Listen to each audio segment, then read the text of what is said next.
My own feeling is that the discussion and decision on that case will be a black-white decision. I wonder if you could elaborate. That it will be decided on in terms of color, a white policeman shooting a black man, rather than in terms of his guilt. I think that that speaks for the tragedy of the country and the racial situation which now exists today. I myself have been called a black nationalist by the press, and I have not used the word. I want people to understand that that word is a word that's been put on us by the press services. I don't know what it means. My own feeling is that they're trying to do with that word the same type of thing they could do with the word communist, and that they're trying to black-bait SNCC since they failed in red-baiting us. But they've also been saying that the whites have been purged out of the organization, and that is not true. That we're developing a white project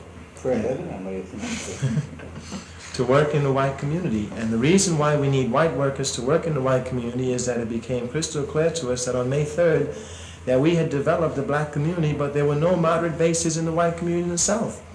That the white nationalists voted for George Wallace, and that was the whole state of Alabama. And that if there is to be a base that we can hook up with, we, the Student Nonviolent Coordinating Committee, must develop that base. And we have to have white workers organize that base, and that's what they're going to do.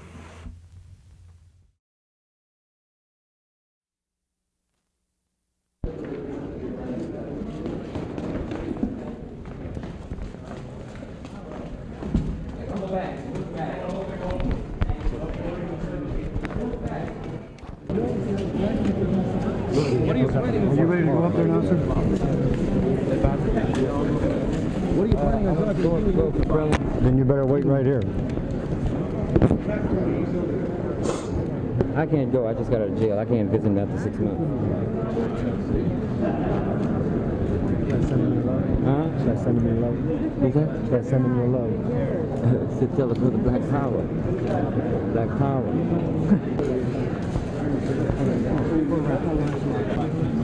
Stokely, what are you going to do? You talk to Brett Stokely? Stand by.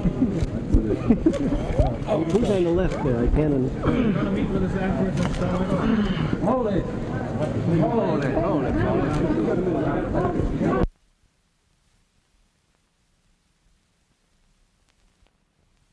You sure looking beautiful. Mr. Carmichael has been in constant contact, and there's a merger going on with the SNCC and the Black Panther Party for Self-Defense to unify black people around this country in terms of trying to liberate themselves, and programs of trying to liberate themselves and dealing with their problems on a practical level other than what's been going on, and with respect to poverty programs and how the racist government and other races have been controlling mediocre programs, etc. Some people are saying you're racist and fascist as well. Would you answer On the that? contrary, how can I be racist? I don't lynch white people. On the contrary, I have never lynched thousands of white people. I don't murder white people. All I'm talking about is the right for every black man to defend himself. That's all I'm talking about. Right here.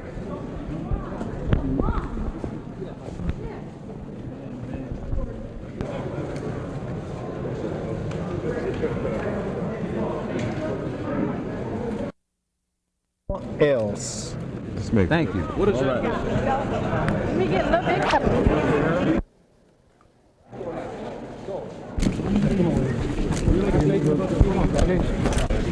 Yeah, but you got a pass? You have to have a Just pass. sign.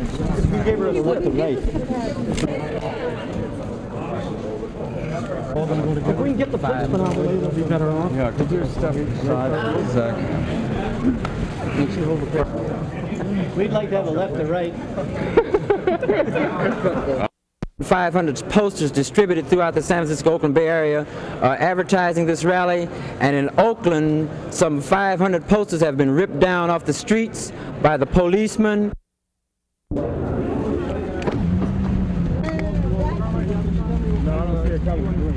See you later, Stoke. All right.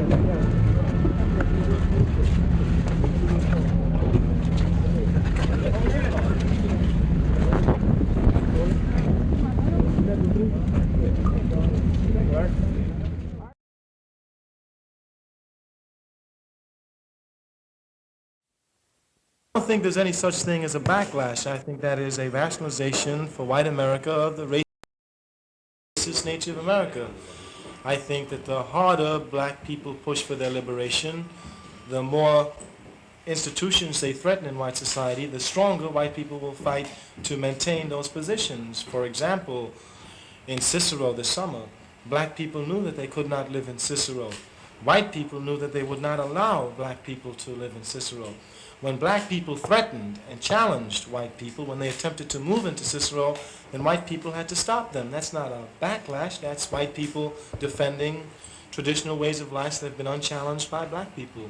I think that's what the entire society has been calling a backlash. For example, when California, as liberal as it is supposed to be, had an opportunity to vote on Proposition 14, we saw just how liberal that state was. And that was not a backlash, that was white people reinforcing their institutions and their ways of life. I don't think that it makes a difference. I think that's one of the fallacies of thinking in American politics, that an individual can somehow bring about fleeting changes. I think that we have to change the institutions to bring about the changes that we want. Well, did you feel the Republican sweep was a reflection of backlash? Continuum of that racism, it's not a backlash. Our experience with the national press has been that where they have managed to escape a meretricious special interest in get whitey sensationalism and race warmongering, individual reporters and commentators, including the editorial twins of America, Chet and David, have been conditioned by the enveloping racism of the society to the point where they are incapable even of objective observation and reporting of racial incidents, much less the analysis of ideas. But this limitation in vision and perception is an inevitable consequence of the dictatorship of definitions, interpretation, and consciousness, along with the censorship of history that the society has inflicted upon the blacks and consequently upon itself. Our concern for black power addresses itself directly to this problem: the necessity to reclaim our history and our identity from the cultural terrorism and depredation of self-justifying white guilt. I don't think there's any such thing as a backlash. I think that is a rationalization for white America of the racist nature of America. I think that the harder black people push for their liberation, the more institutions they threaten in white society, the stronger white people will fight to maintain those positions. For example, in Cicero this summer, black people knew that they could not live in Cicero. White people knew that they would not allow black people to live in Cicero. When black people threatened and challenged white people, when they attempted to move into Cicero, then white people had to stop them. That's not a backlash, that's white people defending traditional ways of life that have been unchallenged by black people. I think that's what the entire society has been calling a backlash. For example, when California, as liberal as it is supposed to be, had an opportunity to vote on Proposition 14, we saw just how liberal that state was. And that was not a backlash, that was white people reinforcing their institutions and their ways of life. And so if the election is anything, it's just a continuum of that racism. It's not a backlash.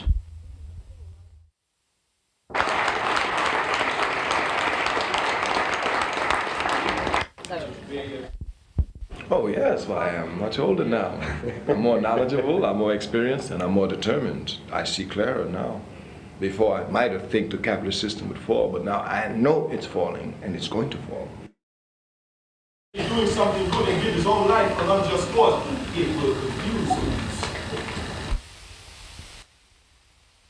The revolution process itself purifies itself by getting rid of most of the opportunist element.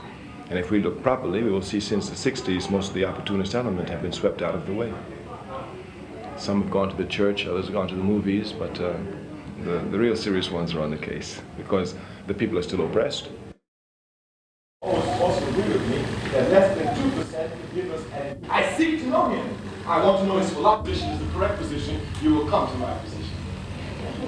That's good, that's good. Because the truth is outside each of us. Truth is never to be found inside anybody.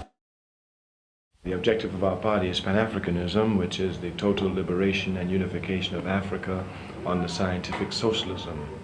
Our party understands that this is the only solution for the liberation of the Africans scattered all over the world. Is that the students must become. Not at all. It's not you coming. No. He admits. Mr. Carmichael, do you see any change in atmosphere in the South? Do you think that we are approaching a more militant or revolutionary stage in the civil rights movement in the South? Yes, I certainly think so. I think we're moving now into a political arena. And I think that what Negroes are now tampering in, what they're tampering with, will touch the entire country.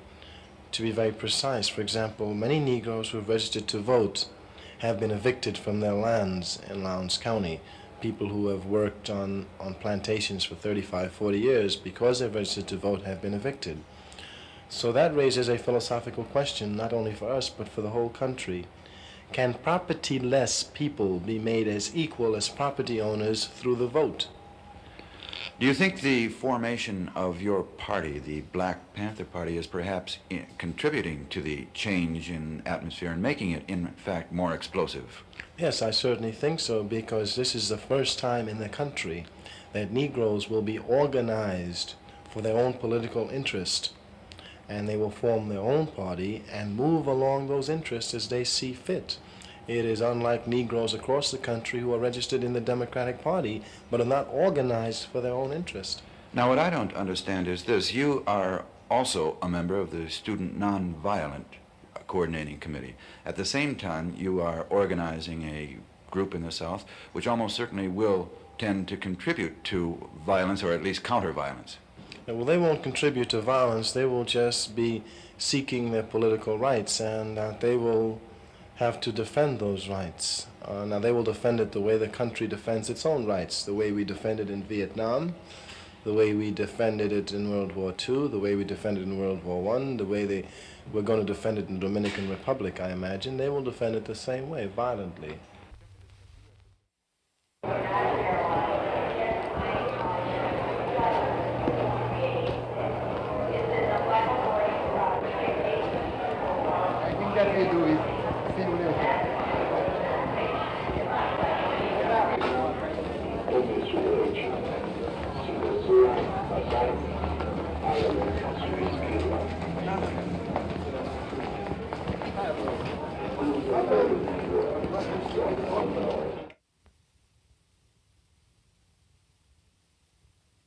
The petition for a stay, not for reversal of the order, but simply for a stay of the enactment of this order to return him to the penitentiary until the Supreme Court could listen to the decision, was turned down today by Justice Thurgood Marshall.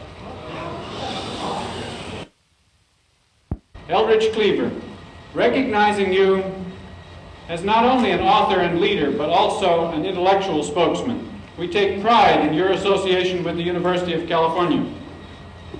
Today, every university must re-examine its relationship to its students and to society at large. Thus, we salute your contribution to the search for new educational programs which meet a period of crisis. We dedicate ourselves to the cause that your distinctive message and your voice may be heard in future without hindrance in an academic community where no seeker after truth shall be denied.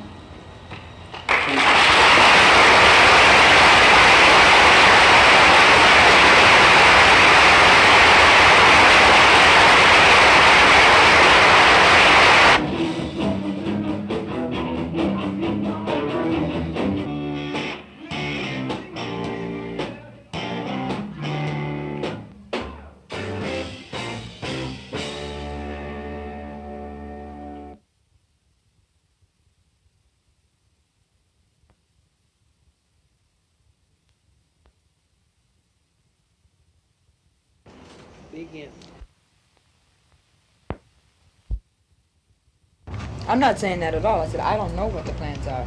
The only thing I know of is that my husband had arranged with his attorney to arrange the surrender. Then I read in the paper about these interviews and statements that he said that he was going to call his parole officer, but he wasn't going to surrender himself. So I mean, he said in many speeches that he was going to hide, he wasn't going, and he's made it very clear all through that he wasn't going to the penitentiary. But in terms of specific plans, I don't know. And so the vigil continues on the steps of the home of Eldridge Cleaver. And according to those participating, they will stay there until Eldridge is either admonished or incarcerated. Bob Marsden, KRON-TV News. Once again, this is 50 years of celebrating African American history, the African American Day Parade.